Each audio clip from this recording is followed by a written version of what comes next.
Ocean, ocean, can you feel the ocean? I can feel the ocean breathe.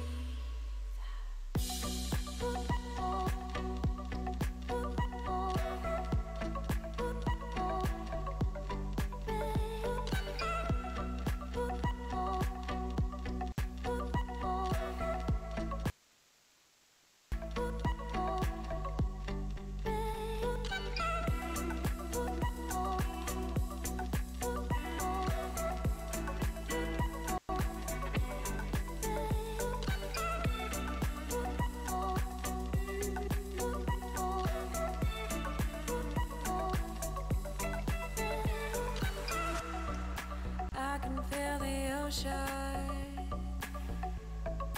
Can you feel the ocean? Do you feel the ocean? Breathe, breathe, breathe. Am I in your mind?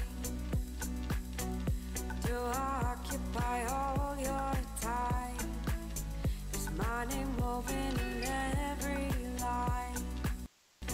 Do you see me when you close your eyes? I see you too. Don't know what to do. It's like I can see the ocean. Ocean, can you feel the ocean? I can feel the ocean breathe.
Hello everybody and welcome to Citrus Quest.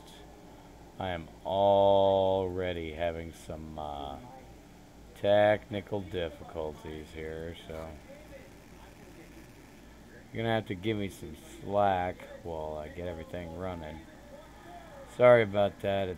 I don't even know what causes it anymore, but eventually it'll start functioning correctly.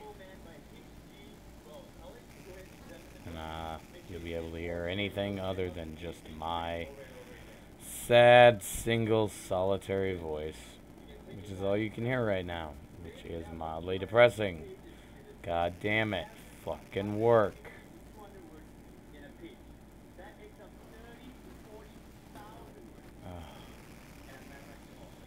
I'm also kind of tired, so that's also a thing. Oh, hey, there it goes, I think. Doc, can you hear me?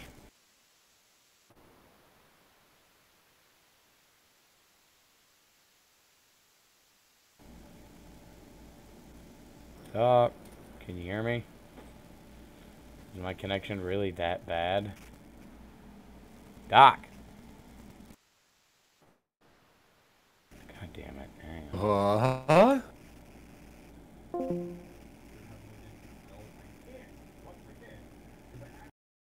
Hang on, I'm fixing it.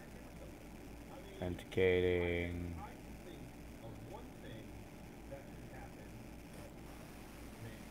Grab this, scooch it over here. No, come here. Come over here where you work better. Alright, can you hear me, Doc? I can hear you. There we go. Welcome to Citrus Quest. With us today, I have the illustrious Doc Griffin, who apparently has ties to everybody on the planet. So, how are you feeling today, Doc? Good. I'm so geared up. You know, when you take the time to take a break, you start to slow down and you think miserable shit in life, but when you got yourself busy doing stuff, then that shit just kind of melts away. This is true. This is true. It does tend to kind of melt off when it gets to being something less crazy in your life going down, you know? I mean, right now we've got that charity stream happening tomorrow, and I mean, there were so many small moving pieces of this, and that's, I hate to say it, that's the kind of shit that I live for. That's the kind of irritation, the kind of tension, the kind of frustration that's welcome. I don't know about you, but I enjoy being irritated about something I can do something about. Yeah, it's that that concept that you can do something about it rather than it's like lost to you. Frustration sucks. Like the old Native American, there are only two rules in life: never sweat the small stuff. Small stuff. I'm trying to develop that. Me being in my 50s now. Yeah. God damn, you're getting old, man. No offense. I only found like one or two people. On the internet or on the YouTubes that are older than me. I don't doubt that. I don't doubt that one bit. Hell, isn't Red older than you? Red Robot. I think so. I think so too. I'm pretty sure, and I think iRate's got me by a couple of years. Wolfie might too. Mr. Wolfie. Yeah, Wolfie's an old fart. But he's a good old fart. So, are you ready for something that's going to make you just a little bit sad? Me or him? Both of you. Oh, God. If it's any sadder than my sex life, then I'm prepared. Ouch. Huh, irony. Alright, so, Blum is a plum on Twitter says, I'll spare you the photos. Maybe I was naive to think this kind of shit wasn't happening. Why? Why would anyone do this? I don't know if I can keep doing this furry thing. If I have to have anything in common with these subhumans. Goes to a conversation posted. Cepheus Rivendare, newborn, angry kitty face. Snake thing, trademarked. He, I like that a lot. I absolutely love puppies. I've been hilt deep inside of a 12-week-old pup. Embarrassed side look. Back to Cepheus. 3 puppies dies on my cock. Snake thing, trademark. Proof, anger face. Teasing, heart. That is absolutely amazing, though. God damn. They go on to say, but Blum, you make a big deal about the harm the association fallacy causes and how you can't just judge a group by one person. Yeah, I know. This isn't about looking good, though. This is about being reviled. What the fuck? A response to it was, dear fucking God. Another response was, Jesus Christ, the ASPCA ought to look into this. It's, one of those things, and it's a little depressing. I have multiple contacts with PETA. If you actually want me to. I mean, this continues with, as much as I am not a furry, from the ones I do know, that's not a furry thing. It's a sick, twisted douchebag thing. Blum responds with, yeah, maybe. I'm probably just spurging over this stuff. Stay away from these evidence archives. I've legit had to vomit looking through this, but some people in my community were skeptical of what happened, so I started digging through. My response. That's how it usually starts. Disbelief followed by horror. Digging sucks sometimes, but now you know at least some people never to interact with. Keep that moment though. There are sick people out there and you gotta stay safe. They posted a picture of a fursuiter. And yeah, it's just one of those things of if your friends are fucking animals dying because they're fucking these animals, you have a problem. I mean, yeah, there's always messed up people in every group. That's the thing. Yeah, absolutely. You know? I mean, the worst part is that person in your group becomes the measuring stick of the things that you do. Yeah. Kick in.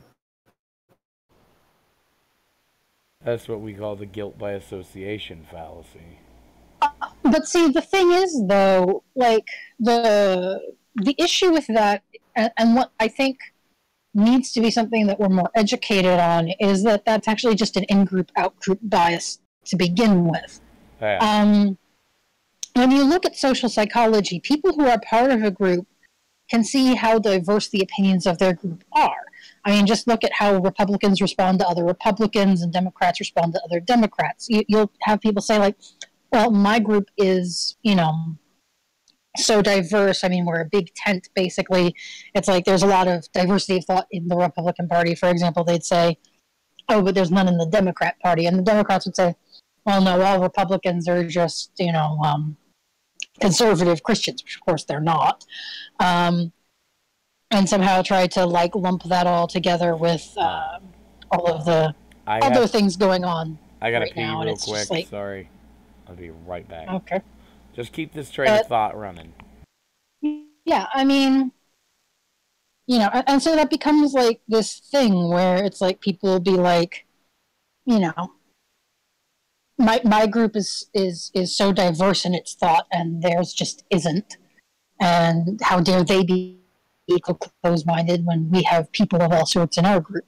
And it's like that's not how it is, though. That's how it is in all groups. Especially the larger a group gets, the more by necessity you're going to have different people doing different things. And even in small groups, I mean, I can't tell you how many different, I mean, it applies even more to larger religions like Christianity and Islam, but there's like a running joke in several religious circles in small religions. It's like, well, ask, 10 pagans or Jewish people or whatever else, their opinion on X or Y topic in paganism or Judaism. And you're going to get 12 different answers from 10 different people. So I think, and I really hate that they've had phrase, he has strength. Because, I mean, technically, yeah, it does. But the angle of them using it as a point of attack, building the foundation of a society, they're basically breaking out the windows. Wait, what are you saying is the phrase that you used? Diversity is strength. Oh, yes. Yeah, because a lot of people, I've seen people attack that, but it's actually, it actually is true. It's just you have to have multiple different forms of diversity. I mean, the whole reason why the labeling thing, like what people on the right see as identity politics, part of the whole reason that became a thing on the left is because the fact of the matter is different life experiences. But I think what the left overlooks is that you can cross-empathize across some of those experiences, even if you've never had those specific ones. For example, an African-American person and a transgender person are going to have very different, they're going to have very different reasons for feeling, like they've got issues in society if they do. Um, Well, it's like but my grandfather pain is used to pain, say, you know. you know, you know, a diamond with many facets has a better shimmer. Well, it's not even just that. Like, I guess where I'm going, a better example, like an Appalachian coal worker, right?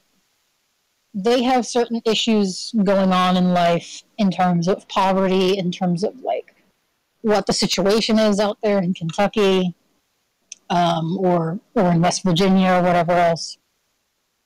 You know, there's certain problems going on there, I and have some kinfolk who are in the mining industry. right, yeah. Um, and you know, and a lot of the reason jobs are being lost there is just due to automations. It's not even like a changing away in industry. It's just everything's automated now. You know, and that's It's you not know, the Mexicans that took our jobs. it's not even the Chinese. It's the machines. Yeah. Um, but you know, on the other flip side of that, you've got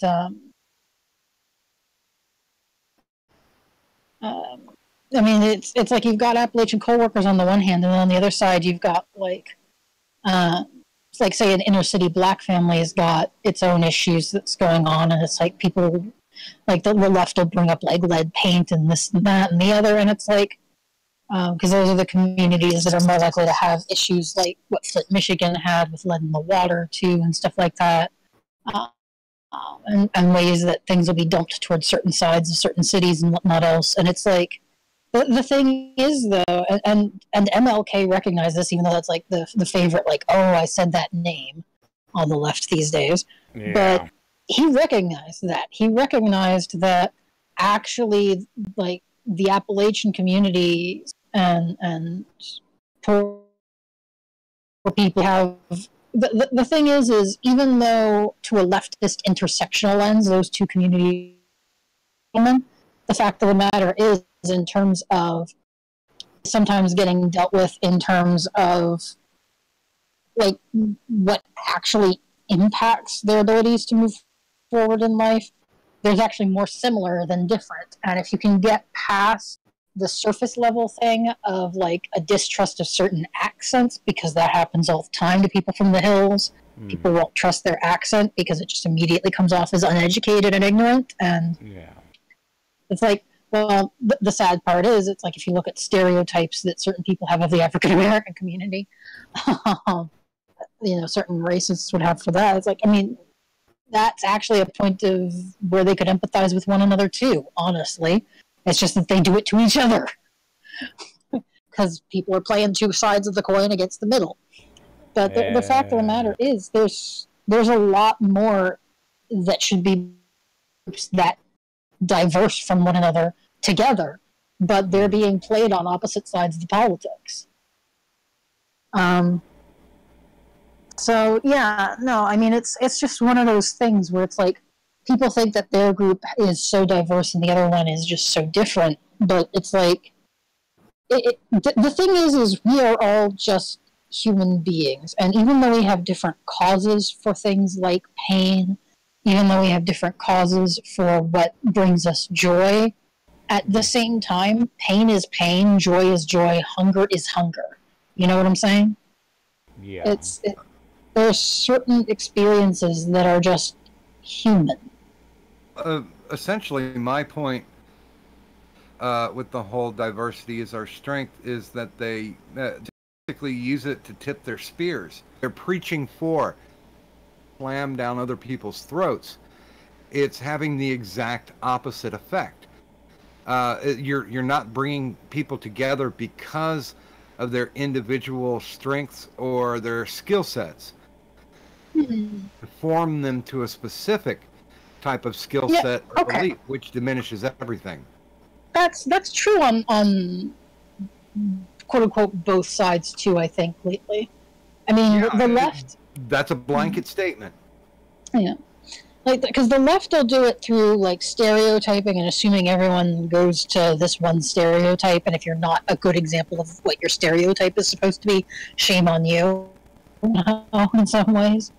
And the right will do it with, well, you know, Western culture, this, that, the other. But the thing is I feel like people are comparing that to, on the right, are comparing that to specifically Islam or parts of Africa, or especially Muslim parts of Africa. About East Asia. And there's actually a lot we can learn from Zen Buddhists and things like that on an intellectual level.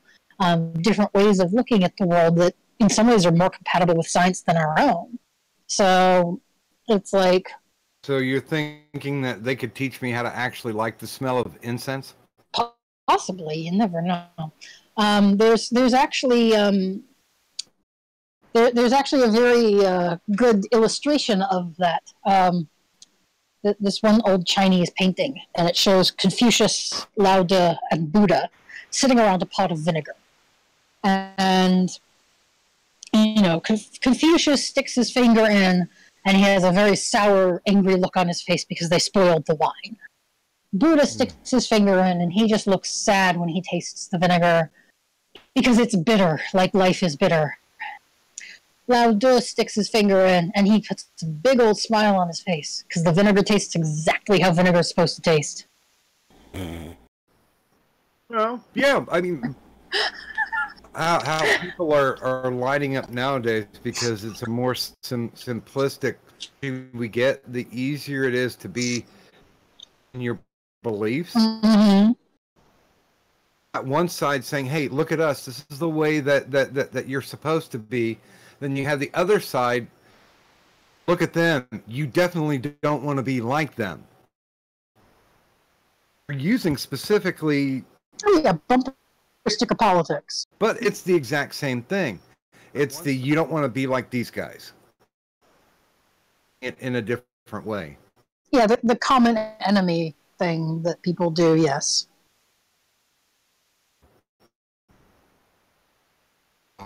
Oh. Nicotine, God, it's good for you. Ah.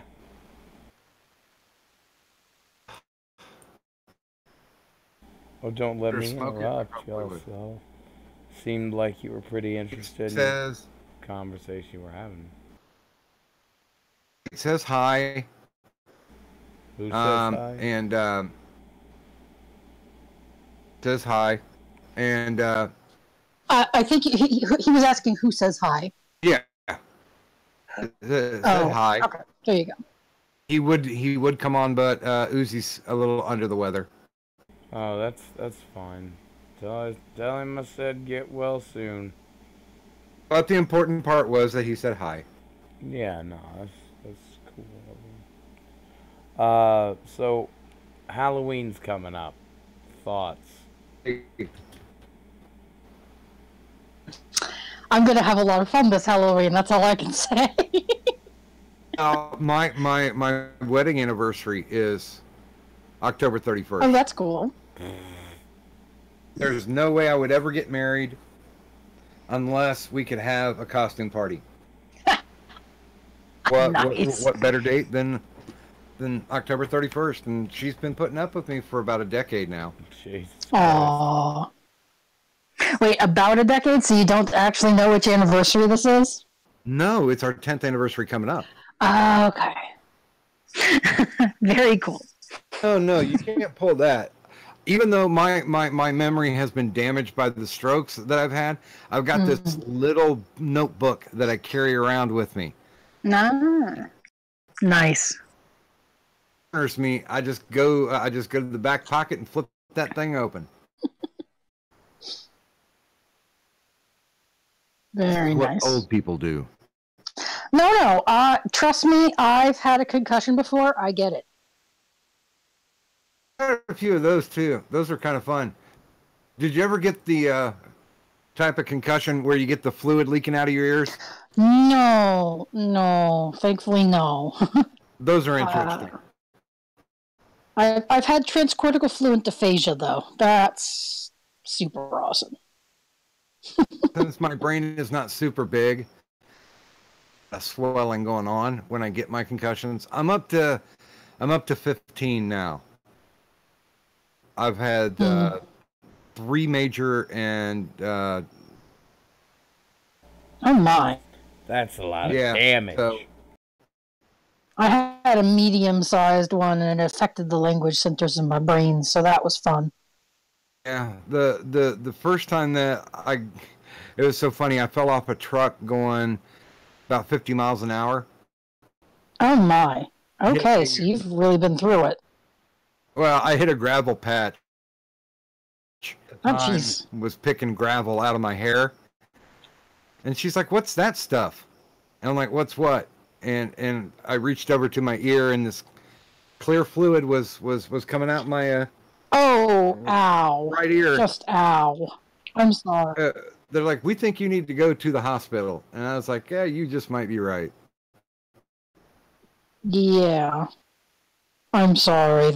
I'm sorry. You kidding? That's life experiences. Like I've always said to the real young people that I talk to on YouTube, never be afraid of scars, because that's just marking the roadmap of the life that you travel.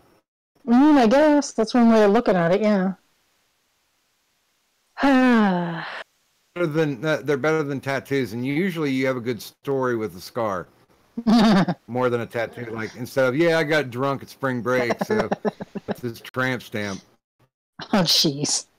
I regret my tramp stamp. Oh, well, never mind. You always know it's going to be a good tattoo story when it starts with the phrase, "It seemed like a good idea at the time."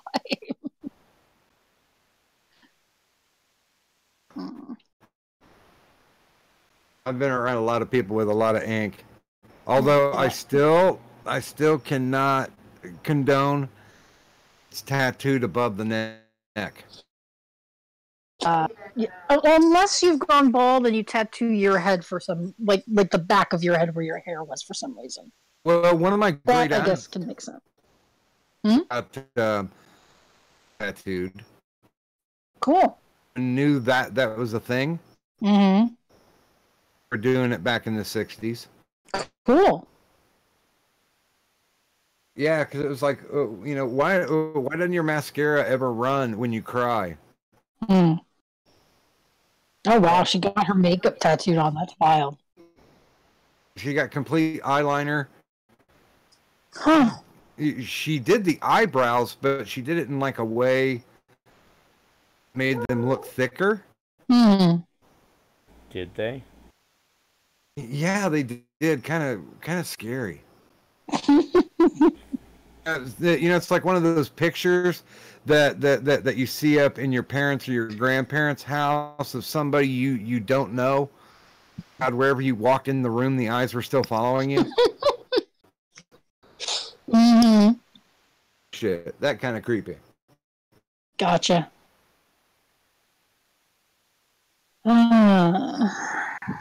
Okay. That's out of the way. Yep. Yay. Yeah, Halloween. It's going to be fun. Funny, when I got together with my wife, she already had a child. And when we hooked up, was I think 13. It was like almost 6 foot. 13. If you don't have any friends to run around with to do, rednecking for Halloween, this is your last year to go door to door. I mean, he would walk up to the door and people would just give him looks because he looked like a big kid who should not have been trick-or-treating. Yeah. Yeah. I was actually almost my adult height when I was 13 too. But then again, I'm short. I'm 5'3". Oh, yeah. That's a little bit of a difference from 13 5'3" to 6 feet, yeah. Yeah. Yeah, I mean, I love Halloween. Matter of fact, I love the fall a lot because usually the best festivals during the fall of alcohol. So alcohol. Yeah, there's Oktoberfest, always good. I learned how to make. There's a pumpkin mead that somebody introduced me to a couple of years ago that was amazing. Sorry, my brain just I went just enjoy Applejack. Mm. You know, where they just take hot cider and they pour Jack Daniels into it. Oh, I've never heard of that. That's actually, you know what would probably be a very good option for that? Have you ever had the honey version of Jack Daniels? No, I have to stick with very cheap alcohol nowadays. No, the honey version can be relatively cheap still, surprisingly. At least it is at the ABC stores in my old home state. Well, what I'm drinking now is like 13 for a fifth. Okay, but yeah, this was I'm trying to remember the size of the bottle. I think it was a 16-ounce bottle, $14. Well, that's not too bad for Jack. Yeah, but yeah, it was a honey whiskey, and I actually used to stretch it. I would actually mix it with the non-alcoholic Irish cream, but it would probably be very good with apple cider. Now that you mention it, although I usually just drink hard ciders when I'm at that point. Isn't it? No, it's probably Jim Beam that has the apple flavored. Yeah, I don't really. I got used to drinking Jack a few different places and a few different reasons in my past. Brown liquor makes my IQ drop many points. Well, The hell away from that. I only drink the white liquor now. the honey one is actually a nice gold, so it's not brown, but I hear what you mean. No, brown bad. I have a purring kitten in here. She's being cute. I'm just glad that my in-heat cat is now gone away from me. This one is a very tiny kitten. She's actually, even though she's 2 years old, she's the size of an 8-month-old kitten. And yeah, she's adorable. You're adorable. Oreo is also adorable. As a side note, oh god. Yes, he is, but he's also a much bigger creature. Well, it looks like no debating on that. Through the basics. I just wanted to touch base with my subscribers and let you know I am going to start live streaming again this Sunday at 8 p.m. Central Standard Time, and I would, if you would do me the favor, go check out Doc Griffin's charity stream. It's for a good cause, for somebody that's been there around for all of us. And this has been me, Ichabod Orange, my lovely co-host and current producer, Bridge Building Ethan, and one of my best friends online right now, Doc Griffin. But am I pretty? You're just the prettiest fucking old lady I ever saw in my life. Anyway, anything you guys want to say before we cut her short?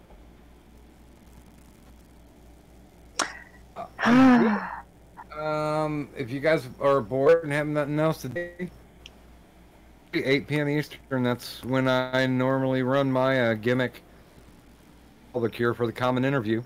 Yeah. Got some interesting people. Yeah. Bridge, anything? And, well, just hope everybody has a fun October coming up, because I know I will. Waka waka. Thank you guys for waka waka watching. And where is that button that makes me do the things? Oh, that's not it. There it is. Shit, shit, shit.